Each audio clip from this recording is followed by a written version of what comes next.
는 하지 않았고 가족들과 다 같이 살고 있어요. 나이가 40이 넘었는데도 가족들이랑 다 같이 한 지붕 아래에서 산다고 하면 많은 사람들이 언제 독립할 거냐고 부모님 등골 빼먹지 말라고 하는데 저희 집이 다 같이 살게 된 이유는 따로 있습니다. 어디서도 이야기한 적 없는 내용인데 오늘 한번 이 자리를 빌어 여러분들께 알려드리려고 해요. 몇 년 전에 있었던 일입니다. 저희 집은 저와 오빠, 그리고 엄마 아빠 이렇게 총 4명이서 살고 있어요. 다른 집처럼 평범하게 화목하고 소통도 잘하는 가족이었죠. 그런데 어느 날 한 사람으로 인해 이 행복은 끝이 나고 말았습니다. 저희 오빠는 어렸을 때부터 반항기도 심했고 많이 엇나가서 부모님 속을 많이 썩였어요. 마땅한 직업도 없고 결혼할 나이가 되었는데도 돈 모아둔 것도 하나 없고 말이죠. 부모님이 항상 뭐 해 먹고 살 거냐고 잔소리를 하시면 그냥 내가 알아서 할게 라고 하거나 엄마 아빠가 나한테 재산 물려주고 죽겠지 라고 했고요. 부모님은 그런 자식한테 재산을 물려주고 싶으셨을까요? 저한테 매일같이 하소연하셨습니다. 우리가 뼈 빠지게 모은 돈을 저런 자식한테 물려줘야 한다니 라고 하면서요. 부모님 주위에서는 다 손주 보고 며느리도 보고 하는데 오빠는 그런 소식이 전혀 들리지 않으니까 많이 걱정해하는 눈치였어요. 저런 놈을 어떤 여자가 좋다고 데려갈까? 누구든지 데리고 오기만 하면 좋다고 결혼시킬 텐데. 부모님은 오빠보다 못난 사람은 이 세상에 없을 거라며 제발 만나는 여자 있으면 결혼하라고 했습니다. 반면에 오빠와 다르게 저는 번듯한 직장도 있고 나름 회사 내에서 엘리트로 소문나 있어요. 경제적으로 안정적이기도 하고 모아놓은 돈도 꽤 있었죠.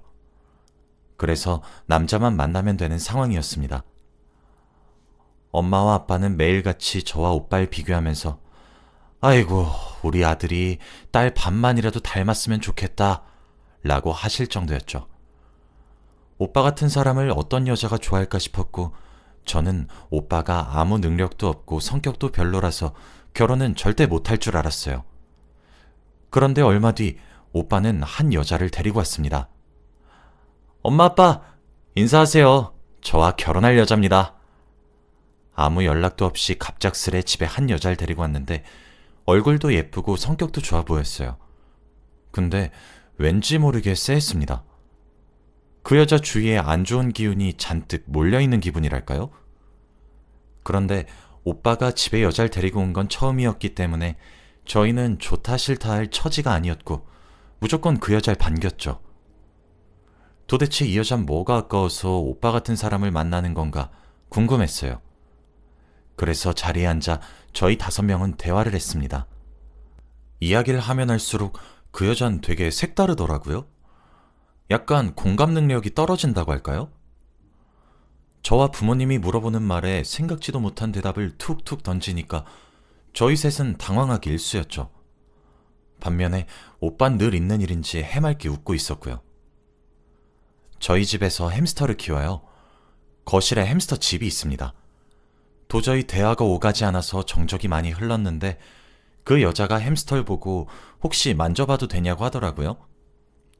그런데 저희 집 햄스터가 낯선 사람의 손길이 닿으면 물어요. 그래서 그 여자한테 미리 주의사항을 다 말했습니다. 햄스터를 손바닥에 올리면 절대 만지지 말라고요. 만지면 낯선 손길 때문에 예민해져서 언니를 물 수 있다고 했죠. 그 여잔 절대 만지지 않겠다고 했고 저는 그 여자 손에 저희 집 햄스터를 올려줬습니다. 처음엔 그 여자도 만지지 않았고 자기 손 위에 올려진 햄스터를 바라만 보고 있더라고요. 햄스터도 물지 않았죠. 그런데 얼마 뒤 그 여자는 햄스터를 쓰다듬기 시작했고 저흰 하지 말라고 했지만 멈추지 않았습니다. 결국 몇 초 뒤 갑자기 그 여자가 악 하는 소리와 함께 저희 가족은 다 같이 당황했고 너무 놀람과 동시에 화가 났습니다. 저희 가족은 그 여자한테 당신 미친 거 아니야? 애 다쳤으면 어쩌려고 그래요? 뭐 하는 짓이에요? 라고 하며 화를 불같이 냈는데 그 여자의 대답은 역시나 상상치도 못한 답이었어요. 날 아프게 했으니 저것도 아파야죠. 저와 엄마 아빠는 그 말을 듣고 벙쪄서 이 사람은 제정신이 아니라는 것을 느꼈습니다. 반면에 오빤 저희 햄스터한테는 관심이 없었고 그 여자한테 물린 데는 괜찮아? 많이 아프지? 라고 하면서 보듬어 주더라고요. 저흰 보다 못해 당장 이 집에서 꺼지라고 했습니다. 결혼은 다시 생각해보자고 했죠. 그런데 그 여잔 나가면서 끝까지 다음에 또 볼게요 하고 나갔습니다. 다행히 햄스턴 다치지 않았지만 많이 겁을 먹은 것 같았어요. 그렇게 저희 가족은 그 여자의 모습을 보고 결혼을 다시 생각하게 되었어요. 처음엔 평생 혼자 살 것 같은 오빠와 만나주는 여자에게 잘해주고 싶었는데 그런 모습을 보고 나니까 정이 뚝 떨어진 것 같았죠. 그리고 그 여잔 끝까지 사과 한마디 없었습니다. 오빠도 집으로 돌아와서는 아무렇지 않다는 듯이 행동했죠. 그런데 그 일이 있고 며칠 뒤 그 여자한테서 연락이 왔습니다. 제 번호는 오빠한테서 알았는지 문자가 왔더라고요. 아가씨, 소개팅 해볼 생각 없어요? 저번 일도 너무 죄송스러워서 사과의 의미로 괜찮은 남자 한 명 소개시켜드리고 싶어서요. 그 여자는 자기 직장 동료 중에 괜찮은 사람이 있다고 했고 한 번만 만나보라고 하더라고요. 처음엔 고민하다가 그래도 나를 생각해주는 것이 고맙고 저번 일에 대해 사과하고 싶어 하는 것 같아서 한번 만나보기로 했죠. 소개팅 자리에 나가기 전에 그 언니와 연락도 자주 하고 통화도 자주 했어요. 저는 그렇게 새언니 하면서 조금씩 친해졌습니다. 새언니 말로는 정말 좋은 사람이고 인기가 너무 많아서 직장 여자들이 다 넘보고 있대요. 그런 사람을 저한테 소개시켜준다고 하길래 전 잔뜩 기분이 좋아져서 새언니한테 밥 한번 산다고 했죠. 소개팅 당일날 전 언니가 알려준 카페로 갔어요. 먼저 도착한 저는 어떤 멋진 사람이 나올까 하며 기대한 채로 기다리고 있었죠. 약속 시간이 조금 지나니까 어떤 한 할아버지가 제 테이블로 성큼성큼 걸어오시더라고요. 머린 백발이셨는데 나이와는 다르게 굉장히 젠틀해 보였습니다. 속으로 와, 저런 아빠 있으면 정말 멋있겠다 라고 생각했죠. 당연히 저희 테이블을 지나칠 줄 알았던 그 할아버지는 갑자기 제 테이블 앞에 섰고 그러면서 저에게 혹시 신영씨 맞으세요? 라고 하는 겁니다. 전 그 말을 듣고 머리가 새하얘졌고 당황스러웠죠. 제가 이러지도 못하고 있으니까 그분도 어쩔 줄 모르시더라고요. 그분은 자기 또래를 소개받는 줄 알고 나온 거래요. 저는 겨우 정신을 차리고 죄송합니다만 반복했어요. 그분은 왜 제가 죄송하냐며 괜찮다고 웃으셨고 그러면서 민정씨가 실수할 사람이 아닌데 왜 그랬지? 하면서 좋게 좋게 말씀하셨습니다. 저와 그분은 바로 카페에서 나와서 각자 길을 갔습니다. 지금까지 가는 내내 새언니한테 배신감이 느껴지고 화가 치밀어 오르더라고요. 분명 저한텐 멋지고 인기가 많은 사람이라서 분명 좋아할 거라고 했는데 어떻게 나이 차이는 20살은 넘게 나 보이는 할아버지를 소개시켜 줄 수가 있나요? 집으로 돌아가는 내내 화를 주체할 수 없었습니다. 새언니에게 전화해서 당장 집으로 오라고 했어요. 집으로 가니까 새언니와 오빠 그리고 부모님도 다 계시더라고요. 저는 현관문을 열고 들어가자마자 새언니의 얼굴을 보고 따졌습니다. 언니, 어떻게 할아버지를 저한테 소개시켜 줄 수 있어요? 백발에다가 곧 있으면 지팡이 짚고 다니실 할아버지 저한테 소개시켜 주시면 어떡해요? 제 말에 부모님은 놀라면서 뭐? 그게 진짜니? 어떻게 우리 딸한테 할아버지를 소개시켜 줄 수 있어? 라고 했죠. 그런데 새언니는 당황해하지 않고 오히려 뻔뻔하게 정말 좋은 사람이라 소개시켜 준 건데요? 라고 하는 게 아니겠습니까? 저와 부모님은 깜짝 놀랐지만 새언니는 표정 하나 안 변하고 자긴 잘못한 거 없다는 식이더라고요. 전 말문이 턱 막혀서 아무 말도 할 수 없었고 새언니는 나이 많다고 차별하면 안 돼요. 이러는 겁니다. 역시 사람 쉽게 안 변한다는 걸 그때 깨달았고 저는 마지막이라 생각하고 새언니에게 할 말 못할 말 다 했어요. 언니, 우리가 언니한테 뭘 그렇게 잘못했는데요? 저한테 할아버지를 소개해주고 그렇게 좋은 사람이면 저희 오빠랑 헤어지고 그 백발 할아버지 언니가 만나면 되겠네요. 이제 저희 오빠랑 그만 헤어지고 당장 저희 집에서 꺼져주세요. 언니 말 다 듣기 싫고 꼴도 보기 싫으니까 나가세요. 언니같이 사이코 같은 사람 때문에 저희 집 파탄 내고 싶지 않으니까 당장 꺼지라고요. 전 참아왔던 울분이 터지면서 눈물도 같이 흘렸습니다. 그런데 제 말이 끝나자마자 어디선가 손바닥이 제 뺨을 내리쳤고 저는 한순간에 고개가 꺾여져 나갔어요. 정신을 차리고 보니 제 왼쪽 뺨은 뜨겁게 타는 느낌이 들었고 상황 파악이 되지 않았죠. 바로 오빠였어요. 저는 믿기지 않았습니다. 오빠는 화가 잔뜩 난 표정으로 절 쳐다보고 있었고 전 생애 처음 맞아보는 뺨에 너무 무서웠어요.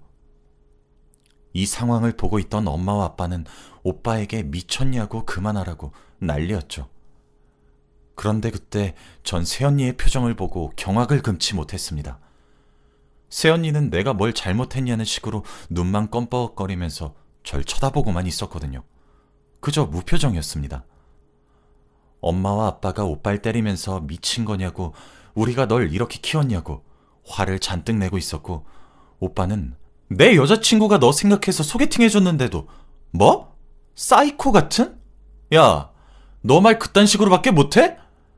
나랑 결혼할 여자고 네 새언니가 될 사람인데 그렇게 소리치면 얼마나 겁먹겠어. 너 당장 사과해 라고 하는 겁니다.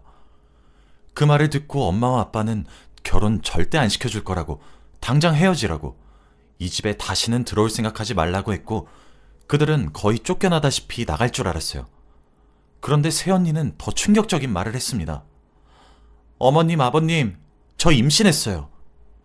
그 말을 하자마자 새언니와 오빠를 내쫓던 엄마 아빠의 행동은 멈췄고 저희 집에는 정적이 흘렀죠. 왜냐하면 엄마와 아빠는 손주를 너무 보고 싶어 하셨거든요. 새언니가 아니면 오빤 절대 다른 여자를 못 만날 게 뻔했기에 부모님은 고민하시는 것 같았어요. 그러면서 새언니는 반대하셔도 아인 꼭 낳을 거예요 라고 했습니다. 그 말을 하고 둘은 집에서 나갔고 저희 집엔 정적이 흘렀죠. 그리고 며칠 동안 대화 하나 오가지 않았습니다. 그런데 몇 주 후 아빠가 먼저 말을 꺼내기 시작했어요. 결혼시키자라고 했죠. 저는 절대 안 된다고, 저런 사이코 같은 여자가 집에 들어오면 집안 풍비박산 난다며 말렸지만 아빠는 그래도 아이를 낳으면 달라질 거야 라고 하며 새언니를 가족으로 받아들이자고 했어요. 엄마도 그 말에 동의를 했고 어쩔 수 없이 결혼식은 올리지 않았지만 바로 혼인신고를 했고 오빠는 나가서 신혼집에서 살았죠. 당연히 신혼집을 구하고 살림살이를 준비하는 데에는 저희 부모님의 돈으로 거의 준비했지만요. 아무튼 저는 아직도 새언니에 대한 앙금이 조금 남아있어서 할 말만 하는 어색한 사이로 지냈습니다. 그렇게 몇 달이 흘렀고 조카가 태어났어요. 조카를 처음 본 그 순간은 절대 잊지 못합니다. 너무 예쁘고 사랑스러웠거든요. 조카의 엄마인 새언니는 마음에 들지 않았지만 조카는 제발 바르고 착하게 자라줬으면 좋겠다고 생각이 들었어요. 조카가 태어나고 나서는 오빠네 집에 자주 왕래를 했고 새언니와의 사이도 조금씩 나아졌습니다. 저는 조카 바보라서 조카가 가지고 싶어하는 걸 다 사주었고 거의 제 아들처럼 키웠죠. 그런데 제 조카는 어릴 때부터 조금 이상했습니다. 처음엔 애가 아직 너무 어려서 사리분별을 잘 못하나 보다 했어요. 그런데 아무리 교육을 시키고 하면 안 된다고 단호하게 말을 해도 잘 못 알아들었습니다. 초등학교를 들어가기 전에는 제 방에 있는 곰인형을 파내고 있더라고요. 저는 그 모습을 보고 기겁해서 하면 안 된다고 말렸지만 아이는 제 말을 듣지 않았습니다. 조그마한 상처이긴 했지만 피가 났고 저는 아파서 손을 부여잡고 이랬죠. 그런데 조카는 제가 아파하면 막 좋다고 깨르르 웃었고 솔직히 그때 정말 많이 충격을 받았어요. 이런 적이 한두 번이 아니었고 그럴 때마다 새언니와 오빠한테 말했는데 새언니는 원래 다 그러면서 크죠 라고 했고 오빠는 안 그래도 요즘 걱정이긴 해 라고 했습니다. 새언니와 오빠의 교육 방식이 워낙 달랐고 이건 저라도 바로 잡아줘야 할 것 같아서 몇 번 단호하게 말도 해보고 혼도 냈습니다. 그런데 처음만 괜찮지 시간이 지나면 다시 돌아왔어요. 그리고 조카가 초등학교에 들어가고 나서부터 더 큰 문제가 생기기 시작했습니다. 조카는 학교에서 사고를 많이 쳐서 오빠가 학교에 많이 불려갔거든요. 처음에는 단순히 친구들과 투닥투닥거리고 말싸움 하는 정도인 줄만 알았습니다. 그런데 생각외로 많이 심각하더라고요. 조카와 같은 반인 친구가 조카한테 왜 내 눈을 똑바로 쳐다보냐? 라고 하면서 시비를 걸었대요. 그런데 그때 조카는 아무 대답이 없었고 무시했다고 합니다. 처음에 여기까지 듣고 조카가 잘 대처했다고 생각했죠. 그런데 다음이 대박이었습니다. 수업이 끝나고 쉬는 시간이 되자 조카는 아까 자기한테 시비를 걸었던 친구를 뒤따라 나갔고 결국 그 친구는 전치 10주가 나왔다고 합니다. 정말 심각한 수준이잖아요. 저는 이 말을 오빠한테 듣고 입을 틀어막고 아무 말도 할 수 없었습니다. 오빠는 그날 학교에서 연락을 받고 일도 다 내팽겨치고 학교로 가서 피해자 부모님께 무릎을 꿇고 사과를 했대요. 그런데 그 모습을 보고 있던 조카는 아무런 반응도 없이 무표정으로 그저 허공만 보고 있었다고 합니다. 다행히도 합의를 해주셔서 빨리 끝낼 수 있었는데 그래도 이건 너무 심각하잖아요. 집으로 돌아가는 동안 아들에게 혼도 내보고 다 했대요. 그런데도 못 알아듣는다고 합니다. 지금 계단에서 넘어진 친구는 병원에서 대수술을 하고 있는데 말이죠. 그 이야기를 새벽에 저희 집에 불쑥 와서 저와 부모님 앞에서 울며 말했습니다. 저는 바로 이혼하라고 했어요. 분명 조카와 새언니는 평범한 사람들과 다른 생각을 가지고 있다고 했죠. 그 사람들 옆에 있으면 오빠까지 잘못될 것 같았습니다. 그런데 오빠는 이혼할 수가 없대요. 제가 왜 그러냐고 물으니 갑자기 더 서럽게 우는 겁니다. 사실은 나랑 아내 사이에 둘째가 있었거든. 저와 부모님은 처음 듣는 얘기에 넋을 잃고 말았어요. 그런데 오빠가 하는 말을 듣고 정말 기절할 뻔했습니다. 오빠와 새언니는 둘째를 임신한 소식을 알고 정말 기뻐했대요. 새언니도 애지중지 몸 관리도 열심히 하고 태교도 했죠. 그런데 배가 점점 나오고 그러니 첫째가 심통이 났나 봐요. 결국 조카를 잃고 말았습니다. 새언니는 둘째를 그렇게 보내고 나니까 몸이 망가질 대로 망가졌대요. 그리고 정신적으로도 많이 피폐해졌고요. 가족들은 넋을 잃고 말았고 말문이 턱 막혔죠. 새언니도 이 사건 때문에 정신을 조금 차렸는지 아이가 남들과 다른 것 같다고 말했답니다. 저는 그날 오빠한테 진지하게 정신과 상담을 받아보라고 했어요.